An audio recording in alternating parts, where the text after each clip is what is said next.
Ég býð ykkur velkominn á þennan fundi í bæjarstjórn Mosfellsbæjar. Hann númer 731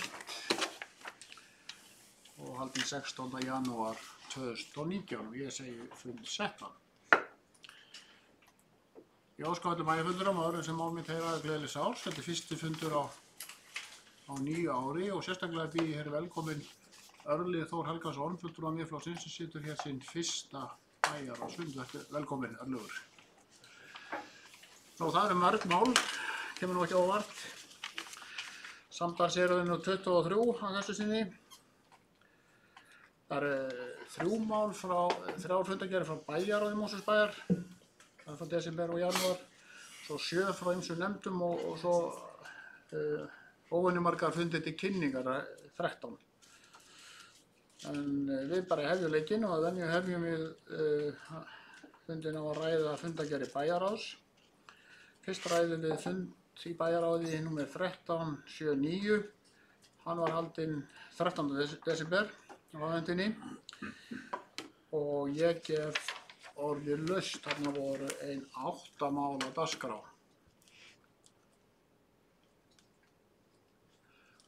Og það kveður sig engin hljóðst þessa fundargerð, þá erum við lokin og ég bið þá bæjarfulltrúa rétt upp hönd sem staðfesta þetta fundargerð eins og einstök mál bara með sér. Hún er staðfest með 9 atkvæðum. Nú skömmu fyrir jól, 20. desember, var haldinn aftur fundur í bæjarráði. Það var fundur númer 1380 og þar voru 10 mál á dagskrá og ég gef orðið laust.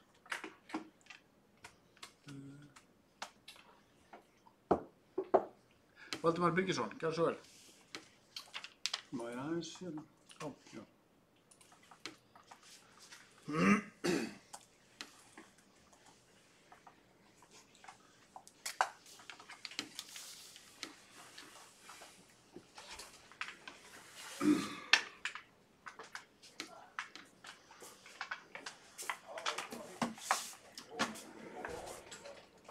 Ég kem upp undir liðnum Skálatún enn til. Ég langaði bara að spyrja því að það er sagt í bókun B og V-lista að Mosfellsbær uppfyllir alla samningu greiðslu til Skálatúns og samningur í gildi milli Mosfellsbær og Skálatúns um þær greiðslur. Skálatún án þess að það er rekstrarerfiðleikum sem fara að finna lausn á og er sú vinna í gangi. Ég langaði að vita bara hvernig sú vinna fram vindur og okkur sé gerð grein fyrir svona stöðum mála þar. Já, Haraldur Sverrisson, gjörðu svo vel.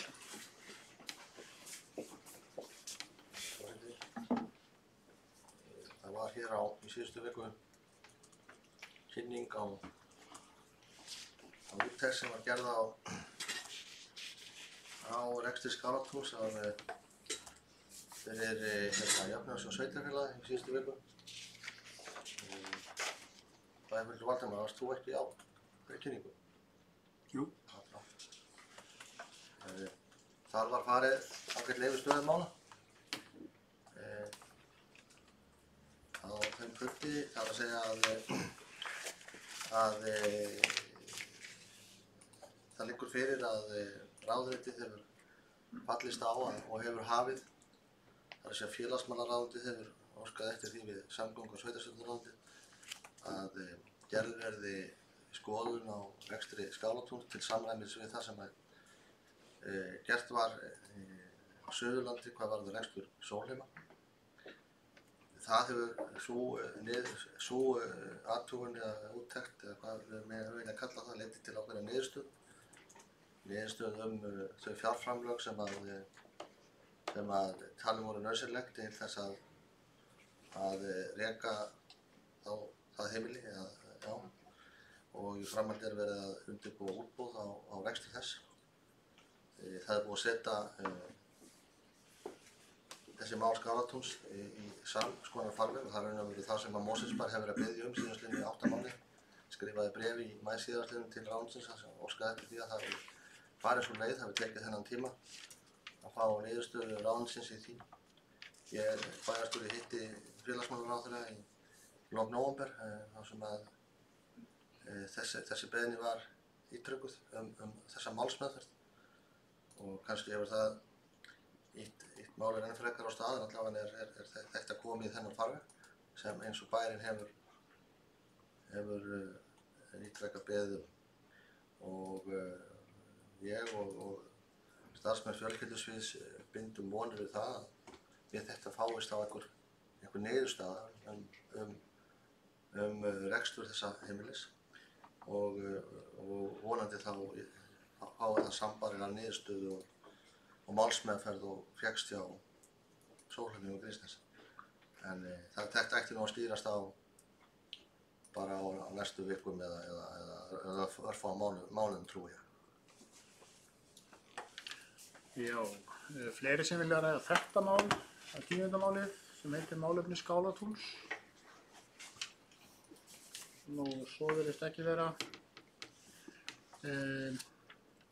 Vilja bæjarfulltrúar að ræða eitthvað annað mál þessum fundi frá 20. desember.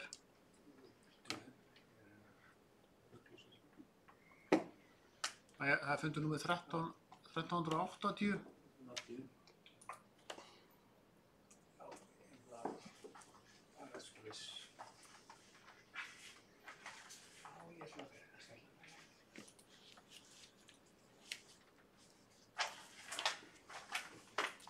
Örlygur Helgason, gjörðu svo vel.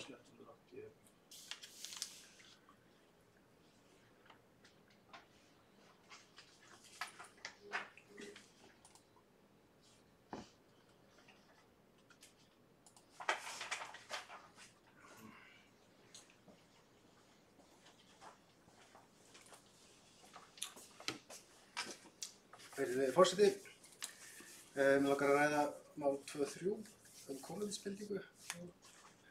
Mosfellsbær er fallegur bær og mikið land nú numið fyrir skógrækt og hefur verið kannað hvort bærinn getur nýst sér styrki til skógræktar og kolefnisnettun vegna þeirra verkefna. Þessi spurningu er beint til bæjarstjóra og hvort að koma til greina að sækja eftir þeim. Ég bara veit ekki svarið. Ef þú vilt fá svör við þessu, þá byrðu bara að senda mér þá. Vilja einhverju aðrir ræða mál 3. Það heitir kolefnisbinding á Mosfellssvæði. Mig langar rétt að ræða þetta mál. Það er ekki til að svara spurningu síðasta ræðumanns, heldur bara að vekja athygli á þessu verkefni.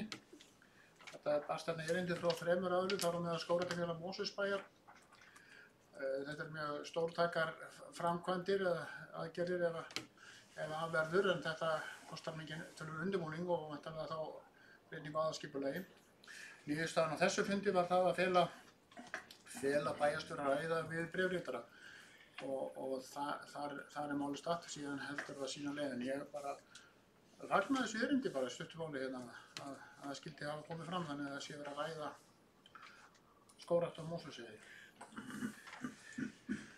Nú, einhverju sem vilja ræða 3. mál, sem við klárum það. Svo er ekki eitthvert annað mál í þessari fundargerð, 1380. Örlygur, gjörðu svo vel.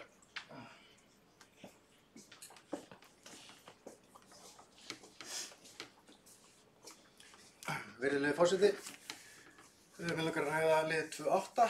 Það er frumvarp sem hér ræðir er að skipa sérstakan samskiptaráðgjafa íþrótta- og æskulýðsstarfs á Íslandi. Meginmarkmið laganna svo veit með sig 2. grein frumvarpsins með leyfi forseta. Markmið laga þessara er að íþrótta- og æskulýðsstarf fari fram í öruggu umhverfi og börn, unglingar og fullorðnir óháð kynferði eða stöðu að öðru leyti geti stundað íþróttir eða æskulýðsstarf og leita sér aðstoðar eða réttar síns vegna atvika eða misgerða sem þær komu upp án ótta við afleiðingar. Með þessu er verið að koma á fót nýju starfi og eftirliti og þá þurfum við, hefur við ráðherra að setja á fót starf samskiptaráðgjafa. Það er okkar hér í Mosfellsbæ mikilvægt að fylgjast með þessu máli og þróun þess og fjármunum sem skiptir rétt og vandlega milli félaga og svo kynja. eða annar sem að stunda íþróttir og æskulýðsstarf. Því að í samfélaginu sem við erum komið með MeToo en við þurfum að líka að fylgjast með hvert okkar hlutverk er þegar þetta kemur. Er eftirlitsaðilinn okkar til íþróttafélaginu okkar í Mosfellsbæ? Við þurfum að velta þessu fyrir, þannig að ég mæli með að við skoðum þennan þátt mjög vel með að við aðra skýrslu sem við förum í hér á eftir. Já, fleiri sem vilja ræða 8. málið sem Örlygur var að ræða um. Svo er ekki en einhver önnur mál í fundargerð bæjarráðs nr. 1380. Svo virðist ekki vera og þá göngum við til atkvæða þessa fundargerð í heild sinni. Þeir sem samþykkja hana eins og einstök mál bera með sér eru Benni réttu hönd. Hún er samþykkt með 9 atkvæðum. Þá kemur 3. og síðasta fundargerð bæjarráðs sem við tökum hér til umfjöllunar og það er með hækkandi sól til 10. janúar 2019. Það er síðasta 5. dag. Það var fundur númer 1381 og þar voru 6 mál á dagskrá og ég gef orðið laust. Nú, það kveður sér engin hljóðs þar og þá er umræðinu þessa fundargerð lokið og við göngum til atkvæða. Þeir sem samþykkja hana eins og einstök mál bara með sér Benni réttu hönd og hún er samþykkt með 9 greiddum atkvæðum. Þá er komið að nefndunum. Eins og ég nefndi áðan þá er það 7 fundargerðir frá ýmsum nefndum. Við byrjum á fjölskyldunefnd. Skömmu fyrir jól hélt fjölskyldunefnd Mosfellsbæjar fund númer 277 á 18. desember. Ég gef orðið laust. Valdimar, gerðu svo vel.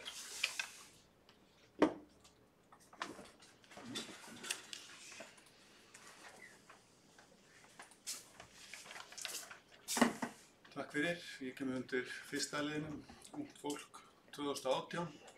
Það sem sagt er frá því að fulltrúar frá rannsókn og greiningu hafa kynnt niðurstöður könnuna sem lögðu var fyrir nemendur í grunnskólum Mosfellsbæjar og víðar. Þú veist, ég er angriðið fundargerð. Fyrirgefðu. Já, það er fjölskyldunefndin. Eru það afsakið? Já. Ég er komin aðeins undan mér. Já, þetta er íþrótta- og tómstundunefnd. Það er næsta fundargerð eftir. En við ræðum ennþá fjölskyldunefndina. 18. desember, einhver sem vil ræða eitthvert mál þar. Svo virðist ekki vera og þá göngum við til atkvæða. Þeir sem samþykkja þá fundargerð eins og einstök mál bera með sér. Það eru 9 hendur á lofti. Og þá förum við íþrótta- og tómstundunefnd Mosfellsbæjar og Valdimar, þá gef ég þér orðið. Þar voru 4 mál á dagskrá, 8. janúar. Það er þó endurtekning frá síðast. Það er hérna sama mál, fyrsta mál. Það er ungt fólk í Mosfellsbæ. Ég langaði bara að við fengum líka ágætis kynningu á þessu hérna á bókasafninu í daginn. Sem er mjög fræðandi og mjög gott og vel af staðinn að halda þessari kynningu. Hérna það kom ýmislegt bara fróðlegt þar í ljós og hérna og meðal annars bara það er einhver frávik í Mosfellsbæ, hvernig börnum líður hér og meðal annars kom í ljós að stúlkum er hættara við að vera þunglynd og vera með kvíða. Ég ætla að athuga hvort að hérna og leggja það til að það væri sem sagt gerð ítarlegri könnun á þessu, verið haft samband við rannsókn og greiningu og þau beðum að koma með hvort það er að rýna betur í gögnin og sjá kannski hvort það er eitthvað að lesa út úr þeim, hvort það er eitthvað undirliggjandi ástæður fyrir þessu. Þannig að við höfum svona betri yfirsýn yfir það hvað er í gangi, hvort þetta einskorist við ykkur ákveðna skóla eða hverfi eða árganga og svo framvegis og hvort það er eitthvað sem sker svo úr, hvort að hérna var ekki ástæða til þess að fylgja þessu betur eftir. Já, einhverju sem vill ræða þetta mál, það fyrsta málið, það mál sem Valdimar var að tala um, var hún á undan? Já. Kolbrún Þorsteinsdóttir, svo ég kemur Örlygur. Gjörðu svo vel. Já, takk forseti. Ég vil einmitt svara bæjarfulltrúa Valdimar varðandi þetta mál, en við ræddum það á þessari góðu kynningu sem við fengum fyrir allar nefndir, eða fyrir sem var haldið á vegum íþrótta- og tómstunarnefndar og fjölskyldunefndar, þessi góða kynning sem var haldin í listasal fyrir nefndarfólk. Og þar var það rætt og kom fram að það fullur vilji til þess að fara betur ofan í þessi gögn. Og þetta er lítið úrtak, þetta eru fáir einstaklingar, þannig að þetta er líka mjög viðkvæmt, þannig að það er mjög mikilvægt að það sé unnið af sérfræðingum og þeim sem hafa þekkingu og kunnáttu til í samvinnu þá við foreldra og sjá hvað þetta er að gera. Þannig að þetta er náttúrulega, og þetta er ekki bara vandi bara á Íslandi, þetta er orðið vandi allan heim og hérna hver orsökin er erfitt að finna, en eitthvað ættum við nú að geta gert til að létta þessum einstaklingum lífið sem að líður svona. Þetta er náttúrulega ekki æskilegt og algjörlega óviðunandi að staðan sé svona. Þannig að sjálfsögðu þá munum við bregðast við því og við munum gera það með aðstoð þeirra sem að sá könnunina og hversu, að þetta er náttúrulega mikil einkamál og þetta verður að fara varlega ofan í þessi gögn. Þannig að sjálfsögðu munum við fá okkar sérfræðinga til þess og með aðstoð skóla eða skólastjóra og þeirra sem að máli varða. Þannig að já, ég held að það sé alveg full ástæða til þess. Já, Arnljóður, gjörðu svo vel.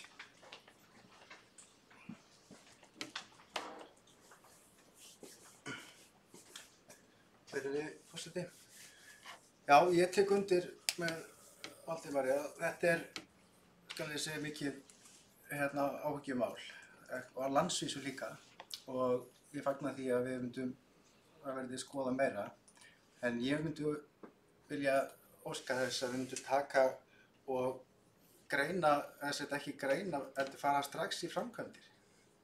Vinna faglegt heimi, þverfaglegt á allar deildir og gera að vissu, ég sá í fréttunum í gær að ráðherra var að skipuleggja verið aðstoð og við erum með skólasálfræðinga.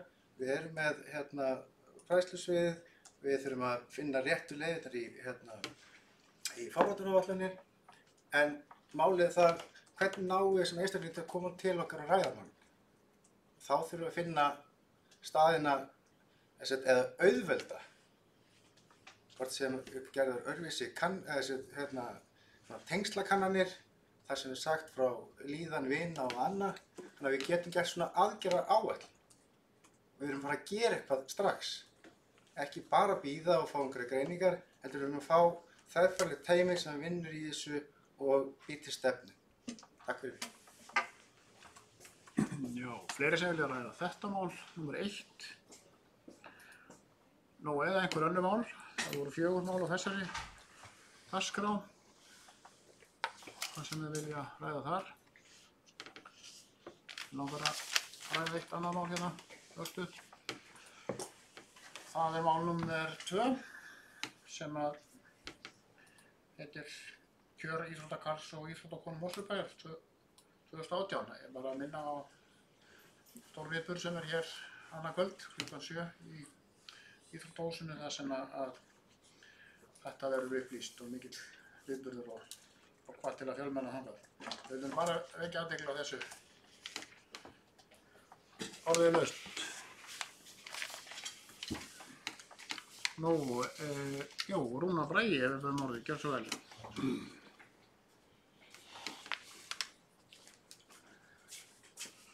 Forseti, bæjarfulltrúar, ég mig langar bara rétt að ræða mál númer 3. Nei, ekki númer 3. Það er númer 4. Það er nýting frístundaásunna.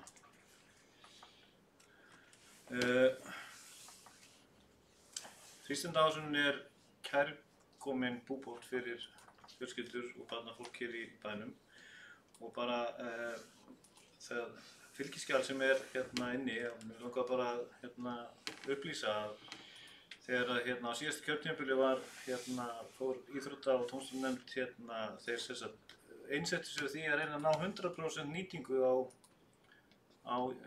ásunni. En að því ég var að rýna aðeins í tölurnar að þá er 2014-15 þá var þetta 82% drengir og 88% stúlkur sem að nýttu sér þessa af samkvæmt tölum Hagstofunnar og tölum okkar í Mosfæ.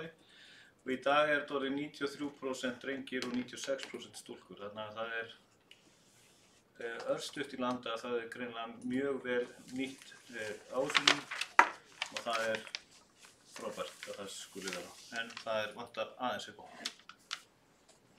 Vantar aðeins upp á 100%. Já, einhver sem vil ræða þetta fjórðamál. Rúnar Bragi var að tala um. Einhver sem vil ræða þá eitthvað annað, það er ekki mikið eftir, það voru 4 mál á þessari dagskrá. Svo virðist ekki vera, þá göngum við til atkvæða. Þeir sem samþykkja þessa fundargerð frá Íþrótta- og tómstundanefnd, benna rétt upp hönd, hún er samþykkt með 9 atkvæðum. Þá förum við í nefnd sem er rétt að vekja sérstaklega athygli á. Vegna þess að þetta er ný nefnd og þetta var fyrsti fundur þessari nefndar. Hún heitir Lýðræðis- og mannréttindanefnd og sérstök samþykkt fyrir hana sem að liggur nú fyrir og þessi nefnd hélt sinn fyrsta fund 18. desember síðastliðinn og þar voru 5 mál á dagskrá og ég gef orðið laust þessa fundargerð. Örlygur, gjör svo vel.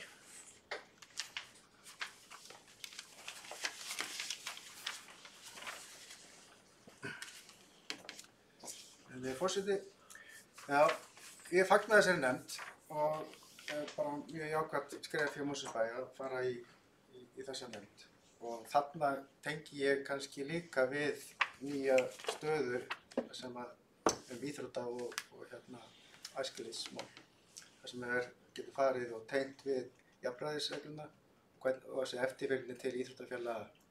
Þannig að það er kannski í tengingu í Íþrótta- og tómstundanefnd. Þannig að takk fyrir mig. Fleiri sem vilja taka til máls þessa fundargerð. Svo virðist ekki vera, þá göngum við til atkvæða. Þeir sem samþykkið hana, þessa fundargerð, hún er samþykkt með 9 atkvæðum. Og þá var það menningarmálin. Það er nefnd sem að heiti núna menningar- og nýsköpunarnefnd, það er rétt að vekja athygli á því. Og það kemur fram að þetta er 3. fundurinn, að þetta er búið að vera menningarnefnd eða menningarmálanefnd hér mjög lengi starfandi. Það var verið aðeins að breyta skipan hennar eða öllu heldur verkefnum hennar og hún heiti núna menningar- og nýsköpunarnefnd og hélt sinn 3. fund núna 8. janúar síðastliðinn meðan hans rætt vetrarhátíð 2019 og 2 mál á dagskrá. Ég gef orðið laust þessa fundargerð menningar- og nýsköpunarnefndar. Nú það kveður sig engin ljós og þá förum við í atkvæðagreiðslu þeir sem samþykkja þessa fundargerð. Hún er samþykkt með 9 atkvæðum. Þá koma hérna miklar fundargerðir að venju frá skipulagsnefnd. Það eru 2 fundargerðir frá skipulagsnefnd fyrir og eftir jól. Hún hélt fund nr. 474 skipulagsnefnd Mosfellsbæjar skömmu fyrir jól 21. desember síðastliðinn og þar voru 14 mál á dagskrá og ég gef orðið laust. Örlygur, gjör svo vel. Örlygur Helgason.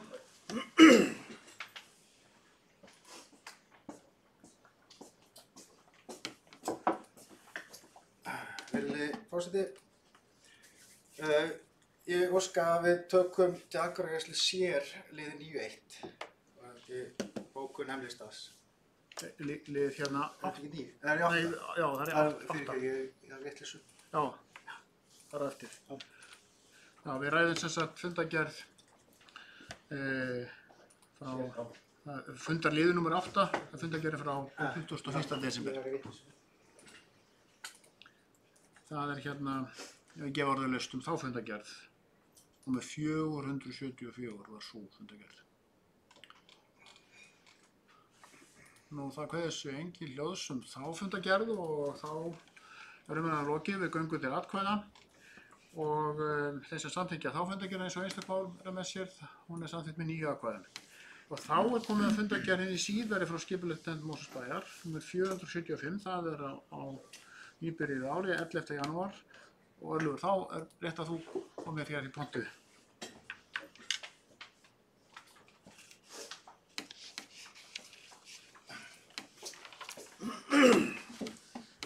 forseti og afsækja þetta á aðeins og fljótur á mér.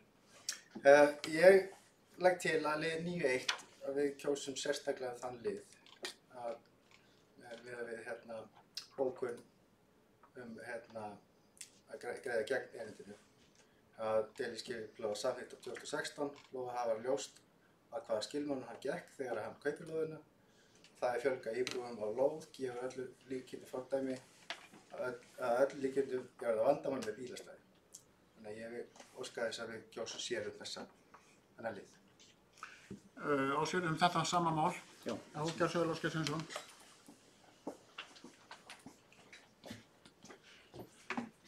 Forseti, bæjarfulltrúar, ekki mér upp undir lið 9.1 úr fundargerð Mosfellsbæjar. Hér er verið að óska eftir að það verið kosið sérstaklega þá afgreiðslu sem varð á þessum fundi hjá skipulagsnefnd. Ég vil vekja athygli á því að það var ákveðið á þessum fundi, ég má lesa bara hér bókun fundarins. Meirihluti skipulagsnefndar er jákvæður gagnvart erindinu og heimilar umsækjanda að leggja fram tillögu að breytingu á deiluskipulagi. Þannig að hér er að ræða að umsækjanda er heimilt að leggja fram tillögu sem lýtur að því að breyta deiluskipulagi þessara lóðar sem er núna skipulag þannig að það er að vera 4 jafn stór raðhús. Í það þeim verður fjölgað upp í 6 og þar af leiðandi minnkað húsin vegna þess að það er ekki verið að breyta byggingarétti, það er ekki verið að stækka byggingarétt og það er ekki verið að hækka húsið eða nokkuð skapaðan. Það kemur fram í bókun M-lista að menn hafa áhyggjur af því að varðandi bílastæðamál, umferð og annað slíkt og það er eitthvað sem verður þá rætt í framhaldi. Það er ekki verið að gefa leyfi til breytingarinnar, það er ekki verið að gefa leyfi til þess að breyta deiliskipulaginu, heldur það verið heimila umsækjanda að leggja fram þessa tillögu sem verður síðan afgreidd í skipulagsnefnd þegar að öll gögn málsins liggja fyrir. Ég vil bara vekja athygli á þessu. Já, við greiðum atkvæði þetta sérstaklega eftir, eins og öllur óskar, en handlar þetta sama mál. Þetta er fyrsta málið. Þetta er Fossatunga 9-15 breyting á deiliskipulagi. Þannig titill á málsins. Það er bara stutt sjálfsagt að taka þetta mál greiða það sérstaklega atkvæði. Það er lýðræðislegur réttur hvers sér bæjarfulltrúa að áskæti því og ber forseti að verða við því að svo kemur fram. Ég vil bara líka undirstrika það sem kom fram hjá bæjarfulltrúa Ásgeiri og formanni skipulagsnefndar. Þetta mál er alltaf bara algjörlega á einhverjum byrjunarreit. Ég vil líka vekja athygli á því að ef að skipulagsnefnd kemst að þeirri niðurstöðu að það sé faglega skipulagslega rétt að leggja til að skipulagi þarna verði breytt, þá lítið svo á að nefndin þurfa að vísa málunum til bæjarráðs. Vegna þess að bæjarráð úthluta þarna lóðum með ákveðnum verðum og þá þurfa að koma til endurskoðunar á slíkum hlutum. Því að það er augljóslega einhver önnur verðmæti sem þarna liggja þáttu grundvallar ef það verður. Þannig að ég vildi bara leggja áherslu á það ef að skipulagsnefnd kemst þeirri niðurstöðu eftir að fengi þessi gögn að þessi þá ennþá jákvæð og vilja að leggja til að það verði gerðar breytingar á skipulagi, að málið farið til bæjarráðs, það er bæjarráð sem úthlutar lóð og þarf þá að taka málið upp í því samhengi. Við ræðum fyrsta mál. Stefán, gjörðu svo vel.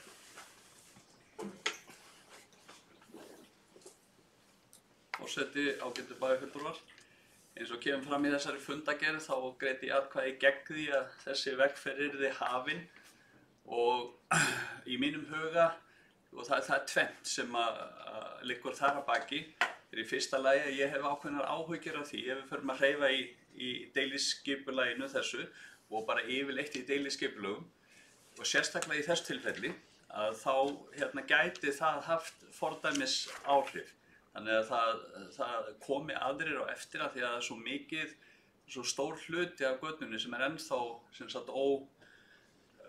óúthlutað eða er ekki komin inn byggingarleyfi fyrir stærstum hluta af götunni og þetta gæti haft svona dóminós áhrif Og ef að það verður, að þá gæti orðið þröngt á þingi í þessari götu. Það var sem sagt svona aðalástæðan fyrir því að ég var á móti þessu. Vegna þess að ég sé það þannig að deiliskipulagsbreytingar, að við eigum að vera íhaldssöm. Ég þeirra skoðunar, við eigum að vera frekar íhaldssöm með það, og ef það kemur til greina eða kemur til umræðu að breyta deiliskipulagi, að þá þurfi að vera mjög málefnalegar og efnislegar ástæður til þess í svona víðu samhengi. Hvernig virkar það inn í hverfið, hvernig snertir það þá og væntingar þeirra sem fyrir eru í öllu hverfinu, jafnvel þó það kannski snerti meira þá sem eru nær og svo framvegis, vegna þess að þetta alls konar áhrif. Þetta fjölgun íbúa, þetta fjölgun í skólahverfi, þetta fjölgun á bílaumferð og það svo margir liðir sem komin. Og sem sagt ég lít þannig á að þegar að skipulagsnefnd, eins og hún gerði í þessu tilfelli, að heimilar að það sé lagt fram, þá líka búið að gefa viðkomandi mikla væntingar. Hann þarf í fyrsta lagi að leggja út í ákveðin kostnað við að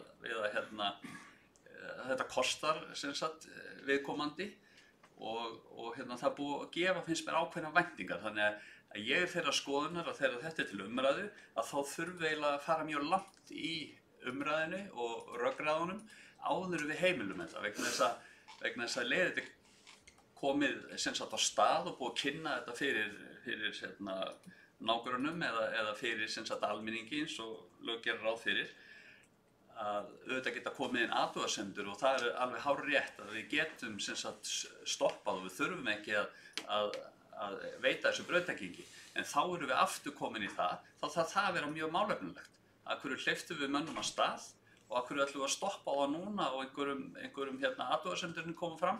Við þurfum að meta þær, það þarf að vera málefnileg sem sagt afstaða til þeirra og ekkert annað en bara málefnileg. Þannig að það var svona ástæðan, þetta tvennt sem að ég hafði í huga. Þannig að ég vildi í raun og veru ekki fara út í þessa vegferð og var þess vegna á móti, og ég var á móti vegna þess að ég óttast ruðningsáhrifin. Takk. Já, fleiri sem vilja ræða þetta mál, þetta er númer 1. Ásgeir, þú byrðum aftur að vera út, gjör svo vel.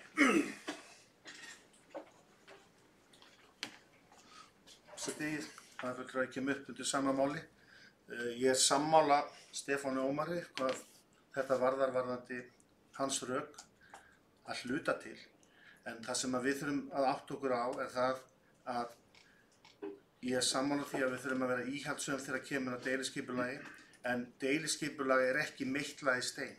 Deiliskipulagi geta verið gömul og þau geta verið ný, og við þurfum að vera með opinn huga gagnvart því að ef við teljum að þetta sé eitthvað sem að geti hentað, þá er sjálfsagt að skoða það. Og líka þegar að vera að fullyrða það að þetta komið til með að auka bílaumferð og þetta komið til með að auka álag á skólum og annað slíkt, þá vil ég vekja athygli á því í þessu tilfelli að þá erum að ræða að það verður að fjölga úr 4 í 6 hús og það verður að minnka verulega einingarnar, þannig að það er ekkert sama sem merkjum það að það er eitthvað fleira fólk sem að myndi búa þarna heldur en það hefur 4 stærri hús. Þegar kemur að bílastæðamálum og annað slíkt, þá skiptir það verulegu máli. Það er auðvitað það sem verður skoðað í framhaldinu.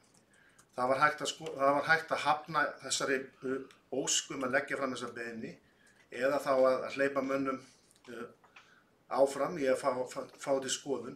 Það verður þá að hafa það ef að menn halda að þetta sé orðið jákvætt.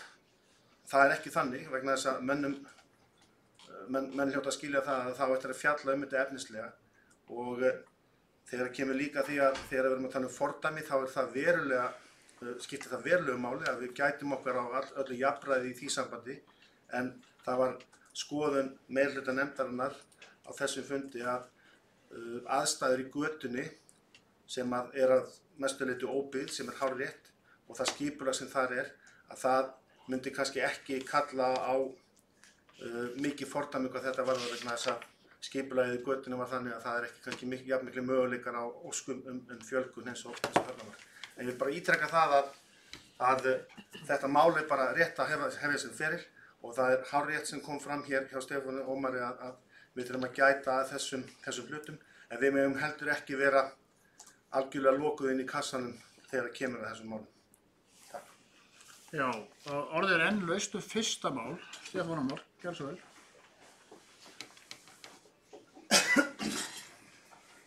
Forseti ágætu bæjarfulltrúar, þá kem ég í annað sinn upp undir þessum fyrsta lið.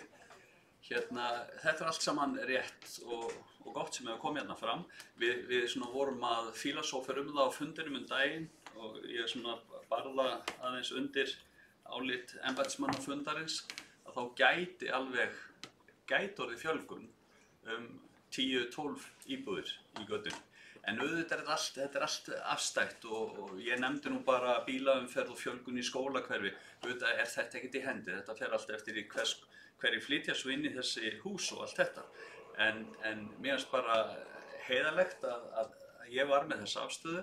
Ég virði fullkomlega niðurstöðu nefndarinnar. Nefndin ákvað að heimila þetta. Þó að það hafi verið 2 atkvæði á móti, þá er réttaráhrifin sú að nefndin heimilaði þessa framlagningu og það er bara gott og vel og nú fer það bara í sinn prósess. Ég vildi sem sagt bara gera grein strax á fyrsta stigi fyrir minni afstöðu vegna þess að það er svona, ég hef upplifað það gegnum tíðina þannig að það er ákveðna væntingar, þar að menn eru komnir á stað, ok, þeir heimila okkur að leggja fram, þá erum við komin svona hálfa leið í huganum allavega, en lagalega erum við ekkert komin alla leið. Takk fyrir. Fyrsta mál, er þá dagskrá? Nú það virðist ekki vilja að ræða það frekar en við greiðum aðtakaði það sérstaklega eftir bara þegar við afgreiðum fundargerðina. Önnur mál þarna, þetta voru 8 mál á þessum fundi, nummer 475 í skipulagsnefnd Mosfellsbæjar. Og það kveður sér engin hljóðs og þá getum við gengið til atkvæða og það er rétt að byrja á því að bera til atkvæða mál nr. 1 í þessari fundargerð. Heitir Fossatunga 9-15 breyting á deiliskipulagi. Þessi samþykkja niðurstöðu nefndarinnar í þessu máli, eingöngu þessu máli við bennum rétt upp hönd. Þeir sem eru á móti. Þú náðu þessu. Þá er þetta mál afgreitt. Hvernig fór það? Þetta fór þannig að það voru 7 sem að greindu atkvæði með. Þú sást hjá, eða ekki? Já, það var 6, 2, 1. Ákomið. Já, 6, 2, 1. 1 satt hjá, 2 á móti, 6 greindu atkvæði með. Það er svo lókið, ég náði þessu ekki. Já, leikir við. 6, 2, 1. 6, 2, 1. Þá ætlum við að ganga til atkvæði aftur hin málin 7, þeir sem samþykkja þau mál, samkvæmt niðurstöðu nefndarinnar, það eru hins vegar 9 fundur á lofti. Þá er skipulagsnefndin afgreidd að þessu sinni. Það var aðeins ein fundargerð eftir frá nefndum bæjarins og það var umhverfisnefnd Mosfellsbæjar sem hélt fund númer 194 13. desember síðastlið. 4 mál á dagskrá og ég gef orðið laust. Ólafur Ingi Óskarsson, gjörðu svo vel.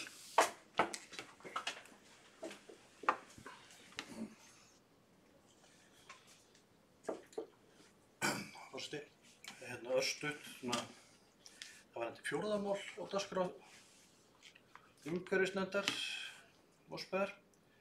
Þar er verið að fjalla norrænt samstarf betri bæi og íbúðalýðræði.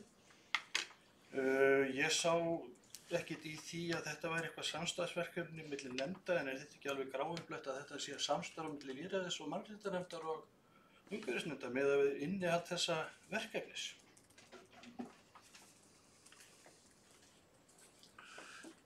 Haraldur Sverrisson, við beðum orðið, gjörðu svo vel. Forseti, það getur bara vel verið að þessi bara einn besta hugmynd, sko. Þetta verkefni er reyndar, held ég ekkert, ef ég skildi rétt, ekkert endilega á vegum einhverja nefndar. Þetta er sem sagt, þetta er þannig að þetta er borið þannig upp, ef ég man rétt, að samband Íslenska sveitarfélag óskaði eftir því að Mosfellsbær væri þáttakandi í einhverju norrænu verkefni snýr að þessu heiti, verkefni Betri bæ og íbúalýðræði, og snerist líka um uppbyggingu miðbæjarins og slíkra hluta. Og það nú umhverfisstjórinn og skipulagsstjórinn sem hafa farið held ég tveimur sinnum á fund út af þessu, ég segi rétt frá þessu fjöldin, og þetta verður ekki kosta bæinn eitt, þetta er fjármagnað af einhverjum sjóði sem borgar fyrir þetta alls saman, og bara hið besta mál, en ég held að það geti bara líka verið mjög gagnlegt fyrir nýja lýðræðis- og mannréttindanefnd að fá upplýsingar þetta mál, og ég skal bara koma þeim skilaboðum á framfæri. Vilja bæjarfulltrúar ræða þetta mál frekar númer 4 eða einhver önnur mál þarna í fundargerð umhverfisnefndar frá 13. desember. Svo virðist ekki vera, þá göngum við til atkvæða, og þeir sem samþykkja þessa fundargerð eins og einstök mál bera með sér, það eru 9 hendur á lofti. Þá hefum við lokið umfjöllun nefndir bæjarins og bæjarráð. Það enn 13 fundargerðir eftir, og þær eru allar til kynningar, ekki til atkvæðagreiðslu. Óvenju margar af þessu sinni, og við hefjumst handa og tökum fyrst fyrir 2 fundargerðir frá sem að kallast afgreiðslufundur byggingafulltrúa. Tökum fyrst afgreiðslufund byggingafulltrúa númer 352, hann var haldinn 14. desember síðastliðinn, og þar voru 8 mál afgreidd. Einhver sem ræða eitthvað þar, og það er ekki, þá er þessi fundargerð lögð fram.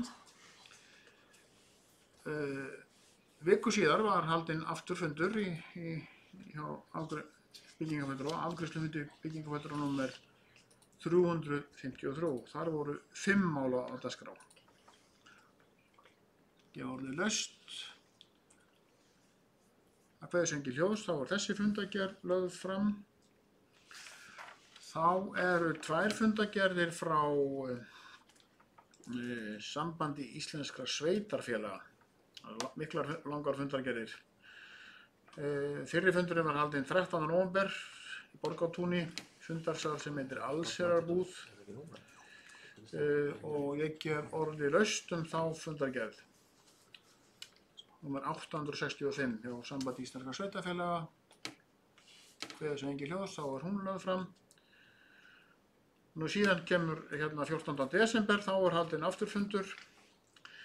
Hann er númer 866 hjá Sambandi íslenskra sveitarfélaga, og ég gef orðið laust þá fundargerð. Það kveðis engin hljóðs hana, og þá er hún lögð fram. Þá er komið að slökkviliði höfuðborgarsvæðisins að funda reglulega. Það er fundur 7. desember, fundur númer 177, slökkviliði höfuðborgarsvæðisins. Orðið er laust þá fundargerð. Nú, það kveðis engin hljóðs, og þá er sú fundargerð lögð fram. Þá förum við í Kópavoginn, því að það var haldinn fundur hér hjá samtökum sveitarfélaga höfuðborgarsvæðisins, skammstafa SSH. Það var fundur 3. desember síðastliðinn. Ég gef orðið laust hana. Kveðis engin hljóðs, þá er sú lögð fram, og þá förum við nú bara, skellum okkur í mjóddina hérna, vegna þess að það liggja hér fyrir 2 fundargerðir frá Strætó byggðasamlagi, og þær eru haldnir yfirleitt í mjóddinni. Fyrst tökum við fyrir fund frá númer 296. Gef orðið laust. Kveðis engin hljóðs, og þá er sú fundargerð lögð fram. Síðan kemur strax á eftir fundur númer 297 hjá byggðasamlaginu Strætó, og ég gef orðið laust. Og þessi fundargerð er lögð fram, það engin kveðis til hljóðs. Og þá förum við aftur í Kópavoginn, því að það er haldinn fundur 14. desember síðastliðinn í svæðisskipulagsnefnd höfuðborgarsvæðisins þar sem Mosfellsbær á fulltrúa og ég gef orðið laust þá fundargerð. Það kveður sig engin ljós og þessi fundargerð er lögð fram. Þá var næst hérna 3 fundargerðir frá Sorpu.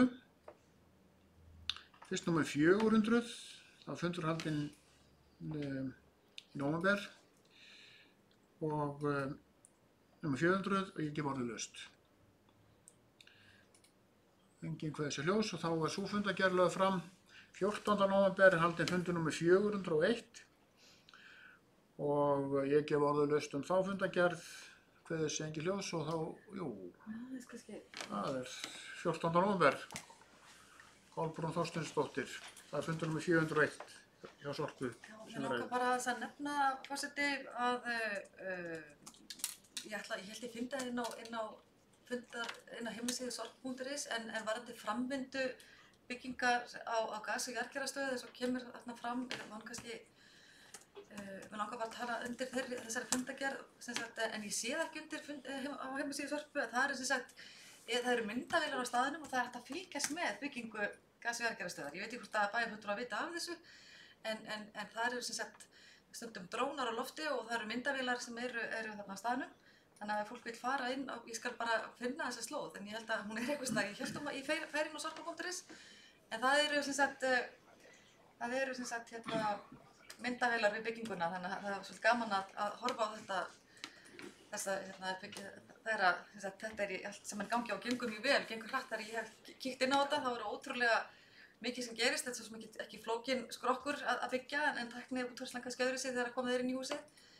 En já, þannig ég vildi ég skal reyna að finna þetta og senda þetta á okkur, þannig að þið getið fylgst með þessu.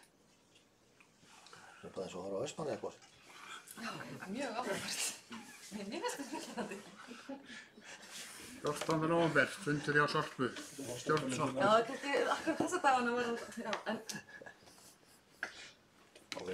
Já, einhver fleiri sem vilja ræða þessa fundargerð sem Kolbrún var að ræða. En síðan kom nýtt ár og stjórnin hefur fundað einu sinni á þessu ári, 9. janúar. Það er fundur númer 402. Ég gef orðið laust það mál. Haraldur hefur beðið orðið. Gjörðu svo vel, Haraldur. Sækja þessa fundargerðina, ég held að ég sé að vilja taka til máls. Það var reyndar bara eitt mál. Já, var það ekki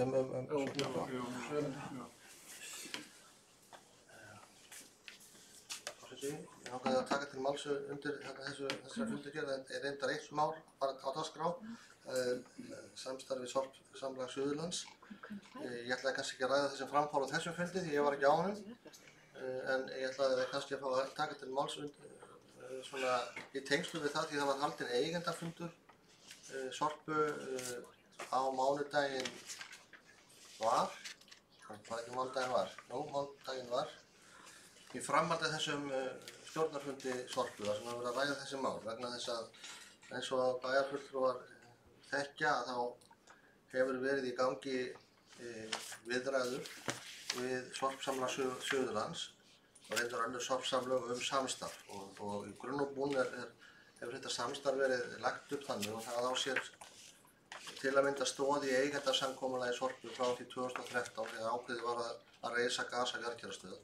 Það sáum menn fyrir sér að sorpsamlögin hér á suðvesturhorninu, þar að segja höfuðborgarsvæði, Suðurland, Suðurnes og Vesturland, gæti mynda með sér samstarf úrvinnslu úrgang sem er mjög stórt og mikilvægt mál og mikilvægt að það sé eitthvað vit í þeim galskap og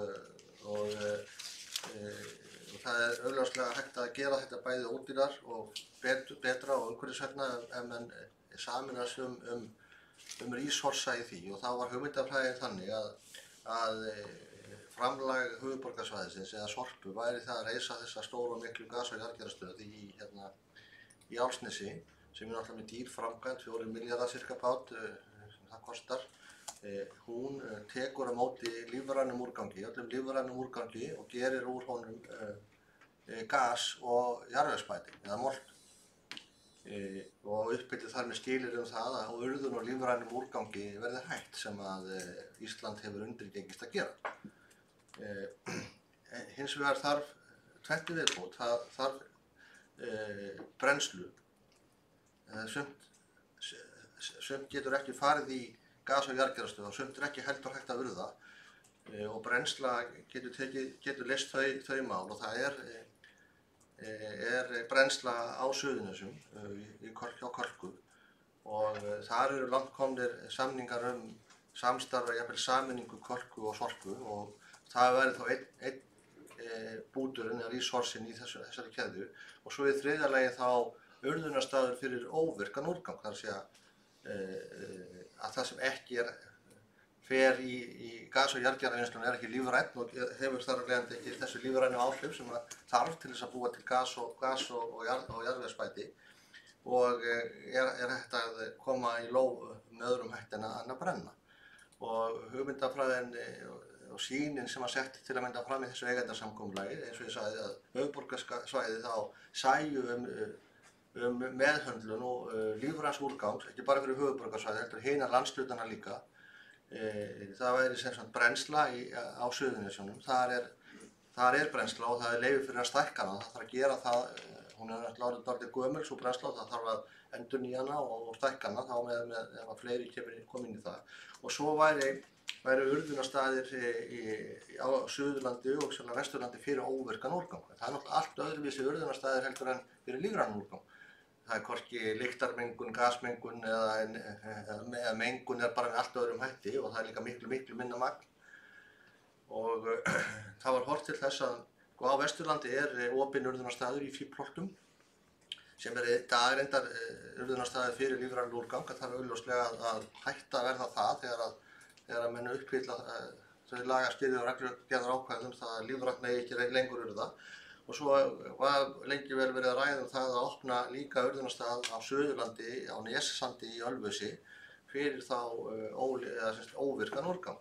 Og það var búið að ræða við Suðurland það nokkur skeið með fyrst í stjórn Sorpu og svo var það sett svona á eigendavettvanginn vegna þess að það gekk nú hvorki né rak eða gekk illa að fá einhverja niðurstöðu því. Alltaf samt jákvæðni en engin niðurstaða og það var skipað viðræðahópur sem af hálfu eigandana eða SSA til þess að ræða við sorpsamlagið þetta og í honum voru bæjarstjórinn í Kópavogi sem var það formaður SSA, bæjarstjórinn í Mosfellsbæ, formaður Sorpu, framkvæmdastjóri Sorpu og framkvæmdastjóri SSA. Og við fórum á nokkra fundi í Þorlákshöfn í Ölfus til þess að ræða þessa hluti og áttum líka fundi hér í okkar landshluta, okkar svæði með þessu fólki og það gekk nú í sjálfu sér ágætlega búið að gera svona þarfagreiningu, búa til svona þrívíddarmynd af þessum tiltekna svæði, greina þetta og allt virtist þetta nú vera á ágætis farvegi. Síðan voru sveitarstjórnarkosningar í vor eins og við þekkjum og þá kom nýr meirihluti í Ölfus og við framhaldum því samþykkti bæjarstjórn Ölfus að það yrði ekkert opnaðar þessi urðunarstaður í Nessandi. Og þá kemur ljós að Suðurland ekki með neinn annan stað til þess að bjóða í þetta samstarf og það hefur ekki verið lögnin vinna í það, hvort sem það er vegna þess að þeir hafa treyst of mikið á þessa niðurstöðu eða eitthvað annað, ég þekki það ekki. En hins vegar það þannig að það búið að vera samningur í gangi milli Sorpsamlags Suðurlands og Sorpu að Sorpa tekur í dag við öllum lífrænum úrgangi Suðurlands. Hann er meðhöndlaður í Álfsnesi, annars vegar urðaður og hins vegar settur í Gími, þekki það apparat. Og síðan þá var hugmyndin að allur þessi úrgangur ásamt annars staðar færi þá í gas- og jarðgerastöð. Þetta samningur síðan 2009, hann hefur verið endurnýjaður 18 sinnum og núna í ár nokkrum sinnum og þeim hefur sífellt verið gefin lengri frestur til þess að koma þá með niðurstöðum það hvort og hvernig Suðurland hyggst þá leggja inn í þetta samstarf það sem að þeir eru þá búin að undirgangast að gera, þar sé að opna urðunarstað fyrir óvirkan úrgang. Og ég bara segi það fyrir mig, ef ég hefði þess að 3 bita fyrir fram mig, annars vegar að þurfa að taka lífrænan úrgang og meðallega hann, brennsluna, eða urðunarstæði frá óvirkan úrgang, þá er það augljóst auðveldast, léttast, einfaldast að taka þann pakkan. Þannig að urðunarstæði frá óvirkan úrgang, minnsta umstangið, minnstu umhverfisáhrifin og allt það. Þannig það er svona léttasti partur. Það er sjálfsagt ekkert óeðlilegt að höfuðborgarsvæðið sem langstæðasti aðilinn sjái þá lífræna úrganginn, þó sumum finnst það kannski hjákátlegt að vera að flytja lífrænan úrgang frá landsbyggðinni inn á höfuðborgarsvæðið til Mörn. Það væri ekki skynsamlegt að búa til fleiri svona, þetta er mjög dýrar lausnir og kalla á heilmikið, þannig að það er ekki skynsamlegt að búa til fleiri gas- og jarðgerðarstöðvar eða einhverja aðrar lausnir eða brennslur á öllum þessum stöðum. Þannig var þetta hugsað. En síðan það var gefinn frestur, lokafrestur til áramóta í þessu sambandi, þar að Sorpa Suðurlands að koma með einhverjar handfastar hugmyndir og tillögur um það hvernig þau verður þá að taka sér sinn hlut í þessu samstarfi. En það gerðist ekkert í því og síðan kom tilkynning frá stjórn Sorpsamlagsins að þau mun bara ekki treysta sér til að gera þetta yfirleitt. Og það er þar með, þeir eru búin að segja við ætlum ekki að vera með þessu samstarfi. Og þetta var tekið fyrir á þessum stjórnarfundi Sorpu og þetta er náttúrulega, þá var beiðni um það að framlengja þennan samning einu sinni til 6 mánaða. Og það var síðan rætt á eigendafundi þarna á mánudaginn var. Á eigendafundi eiga sæti sem sagt stjórn viðkomandi byggðasamlags, Sorpa og stjórn SSA sem verður þá framkvæmdastjórar sveitarfélaganna hérna á höfuðborgarsvæðinu og framkvæmdastjóri Sorpu og svo framkvæmdastjóri SSA. Og það var einróma niðurstaða það að framlengja ekki lengur þessum samningi. Það væri bara búið að gera það þá oft og það verið ljóst að Sorpsamlag Suðurland ætlaði ekki að taka þátt í þessu samstarfi og þá var engin ástæða fyrir höfuðborgarsvæðið aðra að fara að taka við úrgangi frá þeim þegar þeir geta ekkert lagt neitt á móti og það er margbúið að gefa þeim fresti og margbúið að reyna að fá einhverju niðurstöðum þetta sem ekki varð. Og frá og með næsta mánudagi verður ekki Sorpa ekki taka við lífrænum úrgangi frá Suðurlandi og það hafa komið síðan einhverja tilkynningar frá þeim að þeir ætla að fara að flytja hann út til Svíþjóðar. Hversu skynsamlegt það nú er, geta hver og einn metið, í mínum huga mjög óskynsamlegt, en mér þykir það bara leiðilegt, og dapurt að það skuli ekki hafa náðst einhver niðurstaða í þessu því að í mínum huga að það sjáu það að minnst allir hér sem hafi komið á þessu máli hérna hálfu Sorpu og SSA að þetta er mjög skynsamleg leið að fara saman þessi landshlutar leggja eitthvað að mörkunum en gera þar af leiðandi verkefnið kostnaðarminna, gera það miklu faglegra og umhverfisvænna og auðveldarum vika að uppfylla lög og reglur hvað þetta varðar því það að meðhöndla úrgang er stórmál.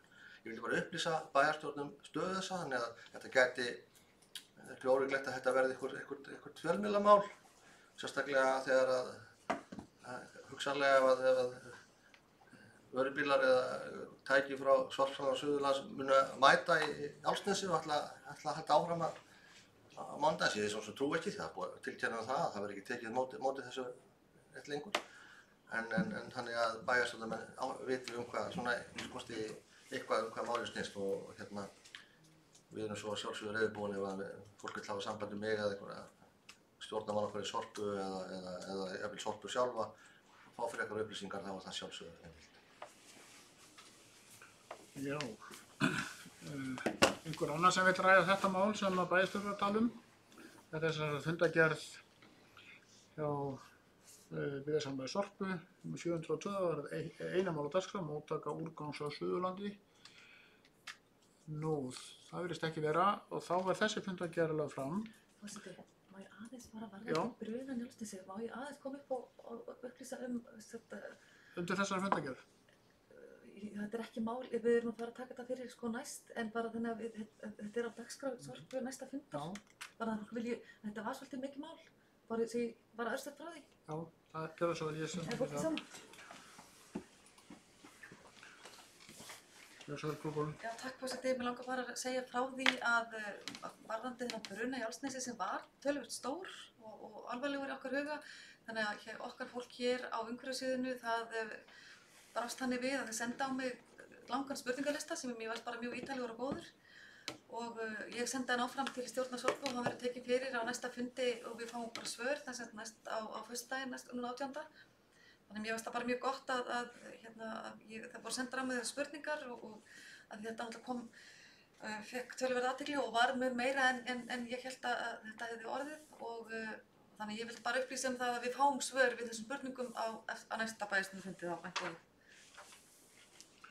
Já, svo fundargerð verður náttúrulega tekið fyrir Já. á bæjarstjórnarfundi. Nú, ykkur sem vil ræða þessa fundargerð frekar Sorpu, þá liggur fyrir ein fundargerð til viðbótar. Það er fundargerð nr. 42, fundur 42 hjá heilbrigðisnefnd Kjósarsvæðis. Það er til skömmu fyrir jól. Ég gef orðið laust þá fundargerð.